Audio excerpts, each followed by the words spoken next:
Saúdo a todos os irmãos com a graça e a paz de nosso Senhor e Salvador Jesus Cristo.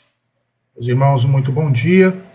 Hoje, domingo, dia do Senhor, 19 de abril, nos encontramos mais uma vez para aprendermos, lermos e meditarmos em mais uma porção da palavra do nosso Deus.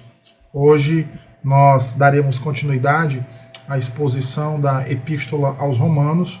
Eu peço a você que abra sua Bíblia no capítulo de número 7 da Epístola de Paulo aos Romanos. Nós vamos fazer a exposição que vai do verso de número 1 até o verso de número 6. Então eu peço a você que deixe a sua Bíblia aberta enquanto lemos o texto e enquanto realizamos toda a exposição dessa epístola agora pela manhã. Romanos capítulo 7, do verso 1 ao verso de número 6, assim diz o Senhor. Porventura ignorais, irmãos, pois falo aos que conhecem a lei, que a lei tem domínio sobre o homem toda a sua vida. Ora, a mulher casada está ligada pela lei ao marido enquanto ele vive.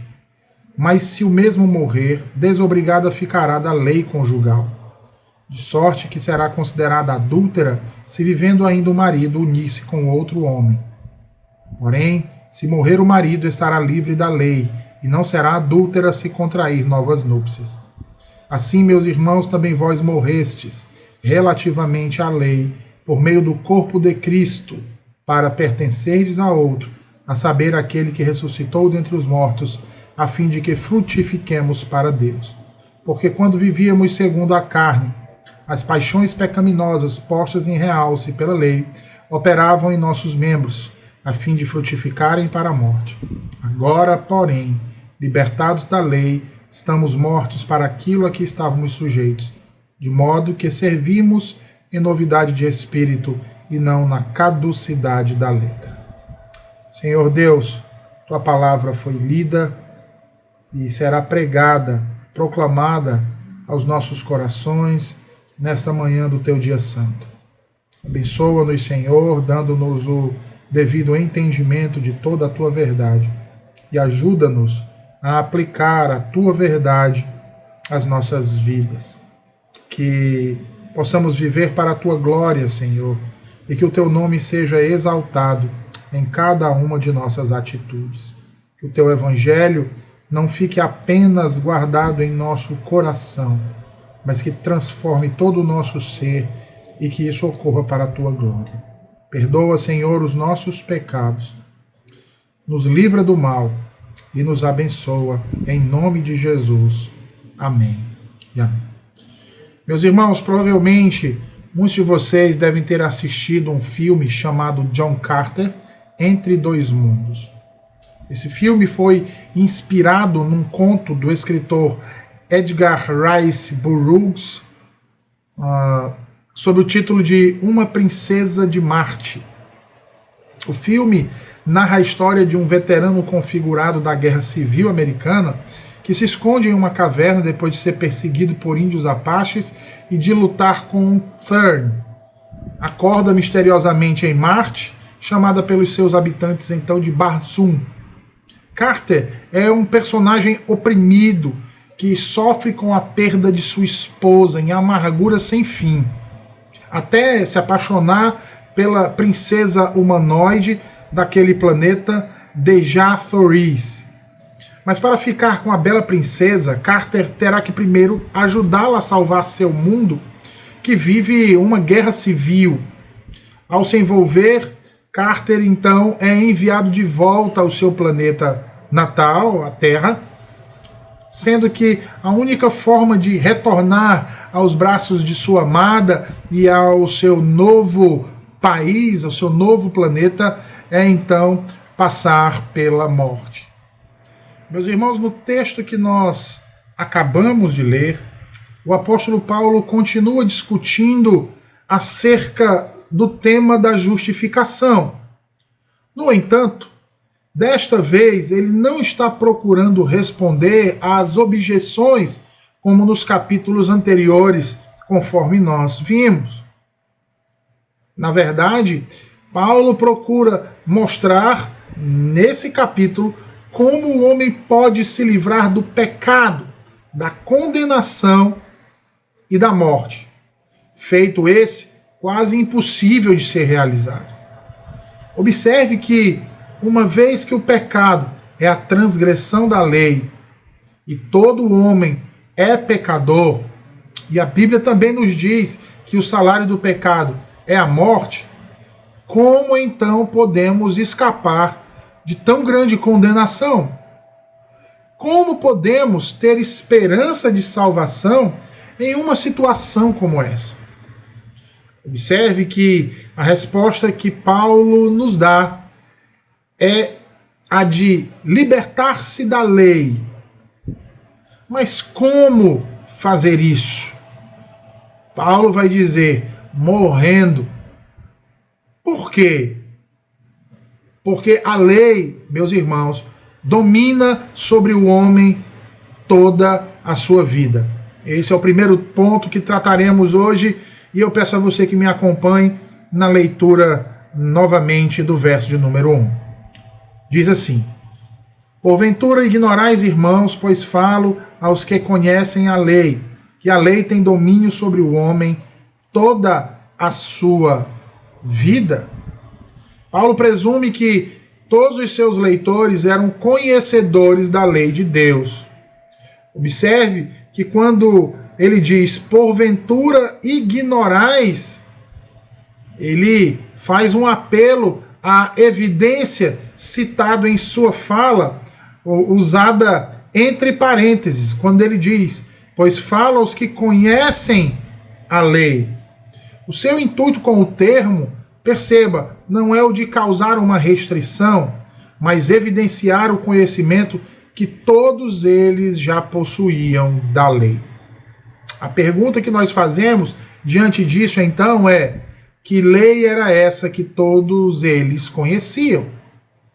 A resposta, meus irmãos, não é outra, senão a lei do Antigo Testamento, particularmente a lei mosaica. Os gentios, bem como os judeus da Igreja de Roma, eram conhecedores do Antigo Testamento. Sendo assim, Paulo usa do princípio geral, como esposado no capítulo 6, de que a lei compromete o homem enquanto ele vive, e que tal domínio é anulado somente em sua morte.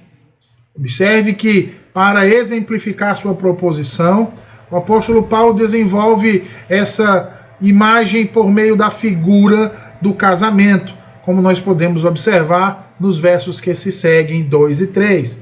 Veja aí o que diz. Ora, a mulher casada está ligada pela lei ao marido, enquanto ele vive. Mas se o mesmo morrer, desobrigada ficará da lei conjugal. De sorte que será considerada adúltera se vivendo ainda o marido unir-se com outro homem. Porém, se morrer o marido, estará livre da lei e não será adúltera se contrair novas núpcias. Na lei judaica, conforme Deuteronômio capítulo 24, apenas o marido poderia romper um casamento. O contrário acontecia na lei romana, onde qualquer um dos parceiros ou ambas as partes poderia romper o vínculo. A ideia apresentada aqui por Paulo é a de que a força do compromisso assumido no casamento não vigora além da morte. A morte divorcia um matrimônio, conforme exposto no verso número 2, e assim dissolve o estado anterior da mulher em favor então de uma nova condição. Observe que em 1 Coríntios capítulo 7, verso número 39, o apóstolo Paulo já dizia que a mulher está ligada enquanto vive o marido. Se o marido dela falece, ela pode casar-se com outro. Ela está livre. E aqui então nós chegamos ao segundo ponto do sermão de hoje. A morte quebra o domínio da lei. Observe que o termo utilizado para casado aqui por Paulo é hipandros, que significa sob a autoridade do marido. Note que ele reflete muito bem a intenção do autor aqui, que é a de mostrar exatamente esse vínculo que só tem uma forma de ser quebrado, que é mediante a morte. Caso não ocorresse a morte e ela viesse a casar estando seu antigo marido vivo, isso acarretaria num pecado, isso acarretaria em adultério. Observe que essa questão não é uma situação simples. O matrimônio sempre foi tratado nas Escrituras com seriedade. Sempre que as discussões envolviam casamento, divórcio, observe que eram suscitadas ali uma complexidade no trato. O divórcio, meus irmãos, nunca é tratado nas Escrituras como algo simples e corriqueiro de acontecer, como nós podemos observar em nossos tempos, infelizmente.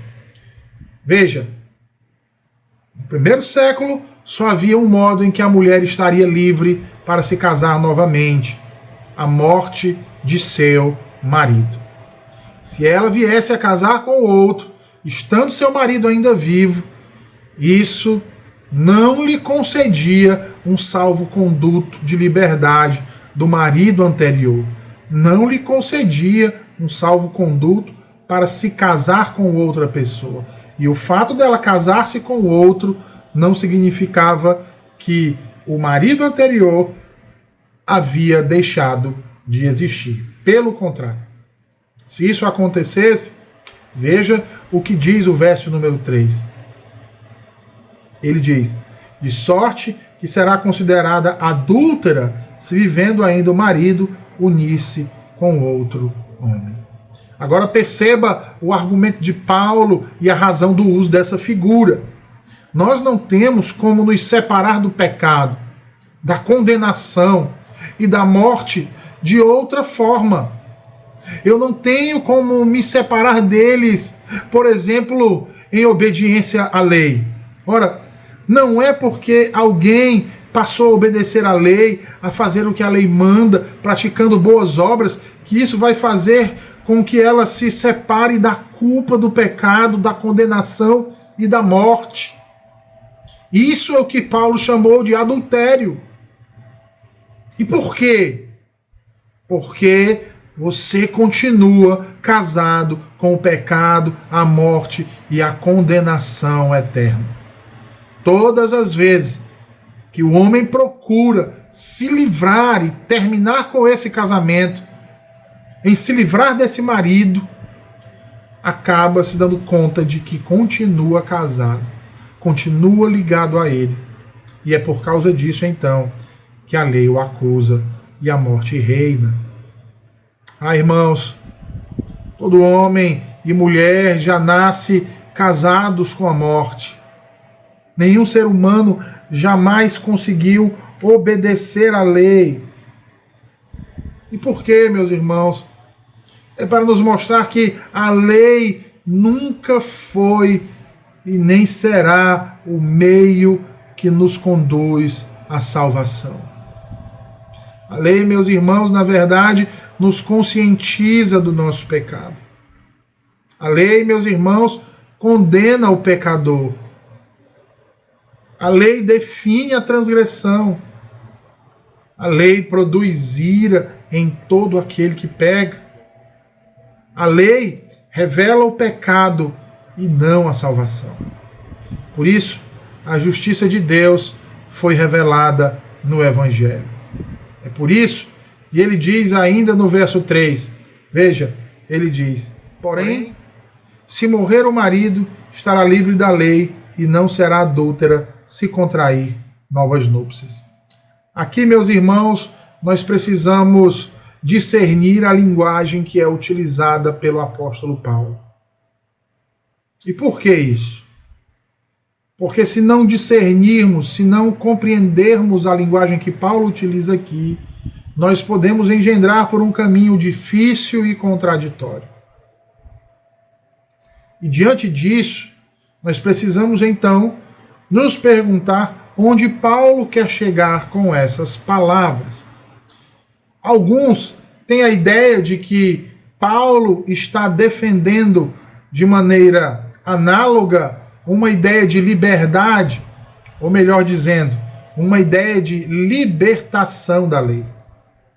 Entendam que aqui nesta figura utilizada por Paulo, o marido é uma analogia à lei e a mulher casada é uma analogia ao crente.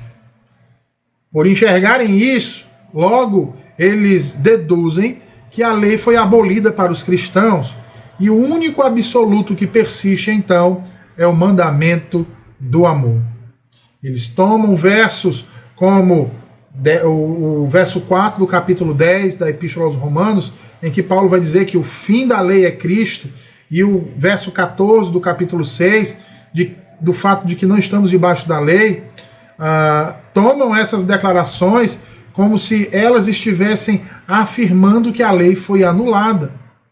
E não é isso o que Paulo está aqui a dizer. Veja, se esse paralelo fosse levado adiante, o marido como lei e a esposa como crente, esperaríamos que o apóstolo dissesse que a lei morreu e que através dessa morte da lei fomos então libertos, tal como a mulher na ilustração utilizada nos versos 2 e 3. No entanto, não é isso que Paulo nos diz. Observe aí o que diz o verso de número 4. Assim, meus irmãos, também vós morrestes relativamente à lei, por meio do corpo de Cristo, para pertencerdes a outro, a saber, aquele que ressuscitou dentre os mortos, a fim de que frutifiquemos para Deus. Observe que o que ele diz é que quem morre são os crentes. Ele diz aí, vós morrestes relativamente à lei. Logo, tal analogia é completamente equivocada, uma vez que Paulo não diz nada sobre a morte da mulher, mas somente a respeito da morte do marido no verso 3. E o que isso quer nos dizer então? Isso quer dizer que Paulo não está defendendo uma cessação ou morte da lei. Em nenhum trecho desta carta e nem da carta aos Gálatas, Paulo diz que a lei está morta. Os termos apresentados pelo autor são no tocante ao fato de estarmos, nós crentes, mortos para aquilo que estávamos então sujeitos outrora. E o que nós estávamos sujeitos? Ora, ao pecado, à condenação e à morte. Veja, a analogia do matrimônio, meus irmãos, nos versos 2 e 3 é aplicada no verso de número 4. Observe que o verso 4, portanto, é o desdobramento da maneira pela qual a graça, em contraste com a lei, realiza a nossa libertação do domínio do pecado. Ora, a lei, como afirma Paulo no capítulo 6 e verso 14, sela a nossa escravidão ao pecado. Enquanto a lei nos governa, não há então qualquer possibilidade de sermos libertos da escravidão do pecado. A única alternativa é escaparmos da maldição da lei. E como isso ocorre? Como diz John Murray, mediante a nossa união com Cristo, em sua morte, pois toda a virtude da morte de Cristo, ao satisfazer as reivindicações da lei, torna-se nossa, e somos então livres da escravidão e do poder do pecado ao que estávamos amaldiçoados pela lei.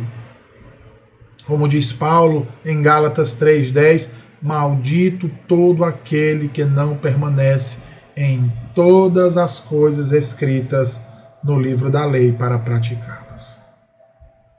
Ah, meus irmãos, o propósito para o qual devemos morrer para a lei é para que possamos pertencer a outro marido,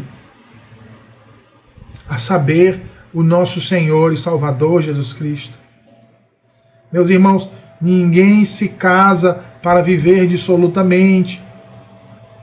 Eu, quando era solteiro, vivia do jeito que eu queria, acordava na hora que eu queria, fazia tudo do meu jeito. Meus pais constantemente me alertavam para a vida que eu vinha vivendo, que era uma vida errada e que eu não tinha e nem assumia responsabilidade para com nada. Mas quando eu saí debaixo do teto da casa de meus pais e casei, Veja, imagine o cenário se eu tivesse casado e permanecido com essas práticas que eu tinha quando morava na casa dos meus pais, de quando eu era solteiro. Certamente esse casamento não teria dado certo. Como eu poderia me casar e continuar vivendo solteiro?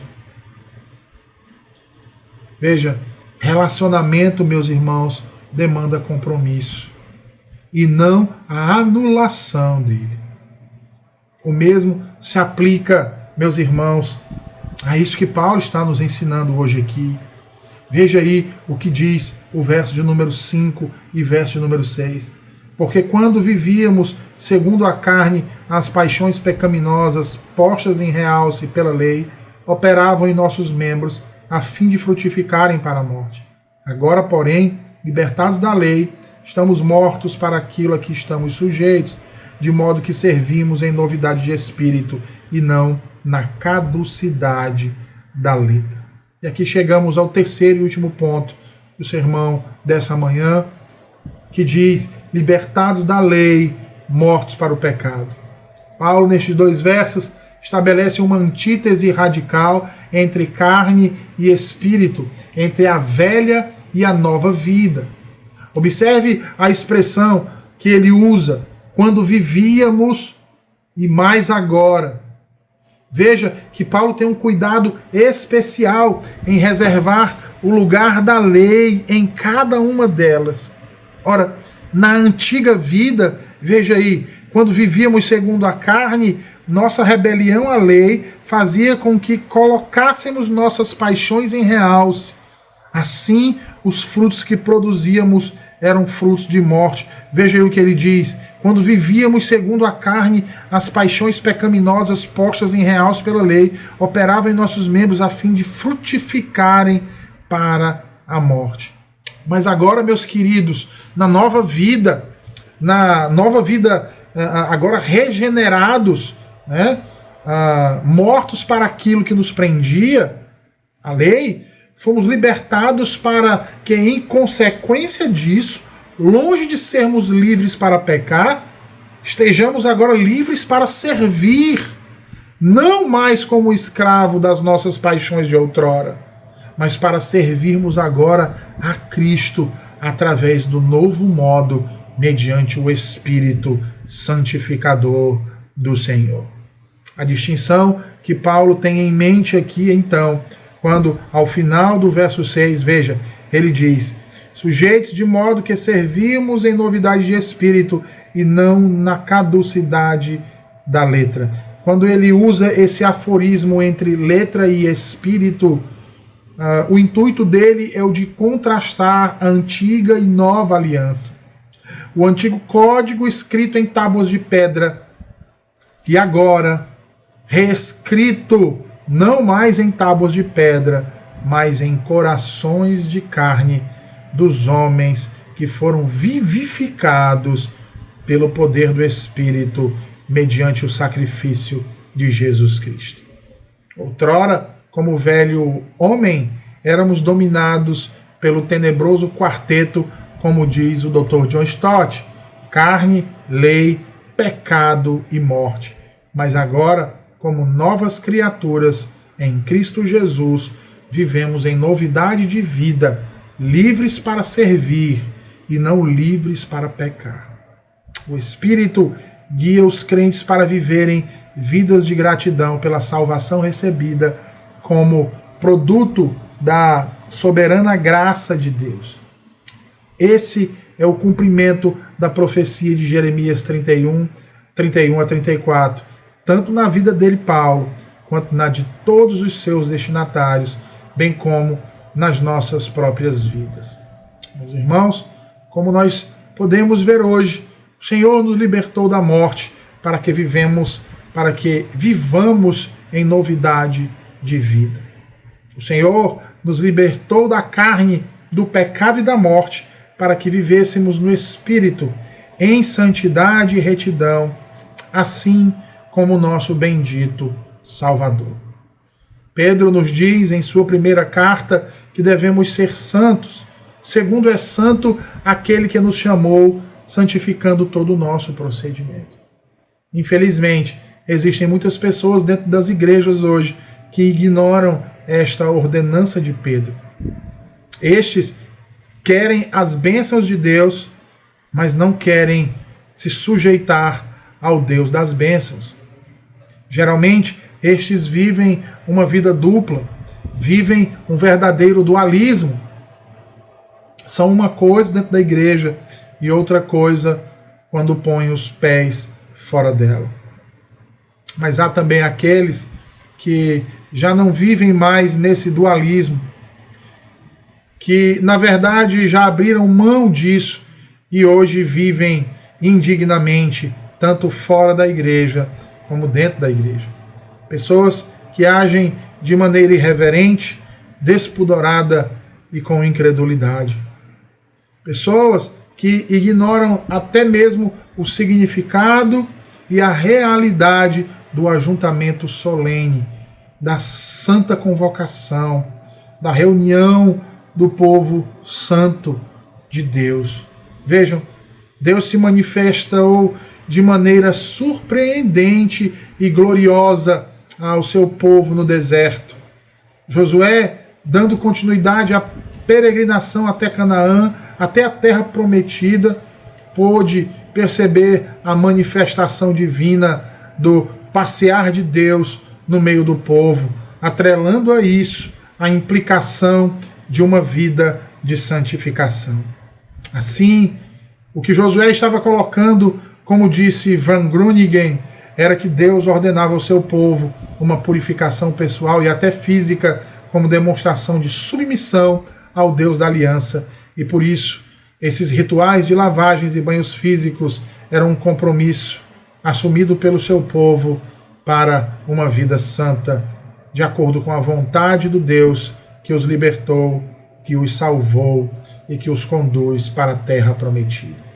A Confissão de Fé de Westminster diz que aqueles que foram eficazmente chamados e regenerados, tendo um novo coração e novo espírito, são santificados de forma real e pessoalmente pela virtude da morte e ressurreição de Cristo.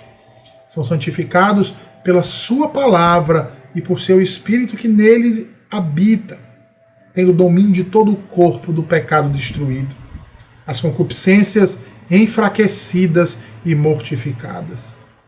Estes santos, eleitos do Senhor, são mais vivificados e fortalecidos em todas as graças salvadoras para a prática da verdadeira santidade, sem a qual ninguém verá o Senhor.